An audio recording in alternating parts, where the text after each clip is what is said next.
ഈ ജയന്റിനെ ഇംഗ്ലണ്ടിലെ ക്വീൻ ഡിന്നറിനായി ക്ഷണിക്കുവാണ്. അയാൾ ഇരിക്കുന്ന സ്റ്റൂൾ പോലും അയാളുടെ വെയിറ്റ് കാരണം തകരാൻ നിൽക്കുവാണ്. അയാൾക്ക് ഓരോ വിഭവങ്ങൾ വിളമ്പാനായും ലേഡർ തന്നെ അത്യാവശ്യമായിരുന്നു.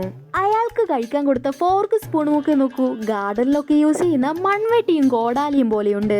അയാൾ അതൊക്കെ ആസ്വദിച്ച് കഴിക്കുവാണ്. അപ്പോഴാണ് ക്വീൻ സിഗ്നൽ കൊടുത്തതും അയാൾ കൊടുക്കേണ്ട ചായ ഒരു വലിയ പാത്രത്തിലാക്കി അയാളുടെ വലിയ ഗ്ലാസ്സിലേക്ക് ഒഴിച്ചു കൊടുക്കുന്നത്. ചായ കുടിച്ചതും അത് അവന് തീരെ ഇഷ്ടപ്പെട്ടില്ല. അപ്പോൾ തന്നെ തുപ്പിക്കളയുവാണ്. എന്നിട്ട് പറയാണ്, നിങ്ങളുടെ ഫുഡൊക്കെ കൊള്ളാം, പക്ഷെ ചായ 5 പൈസക്ക് കൊള്ളില്ല എന്ന്.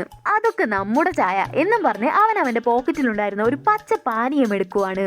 അത് കണ്ടതും അവന്റെ അടുത്തുണ്ടായിരുന്ന ഒരു പെൺകുട്ടി പേടിച്ച് വരച്ചിരിക്കുവാണ്. കാരണം അവൾ മാത്രമേ ആ പാനീയം കുടിച്ചാലുണ്ടാവുന്ന ആഫ്റ്റർ എഫക്ട് നേരിട്ട് കണ്ടിട്ടുള്ളൂ. ആ പാനീയത്തിലെ ബബിൾസ് മുകളിലോട്ട് പോകുന്നതിന് പകരം താഴോട്ടായിരുന്നു വന്നിരുന്നത്. അപ്പോഴാണ് അത് സംഭവിച്ചത്. അയാൾ അത് കുടിച്ചതും അയാളുടെ ആസനത്തിൽ നിന്ന് തീയും പുകയും വന്ന് റോക്കറ്റ് വിട്ടതുപോലെ മുകളിലോട്ട് ഉയർന്നു പൊങ്ങുവാണ്.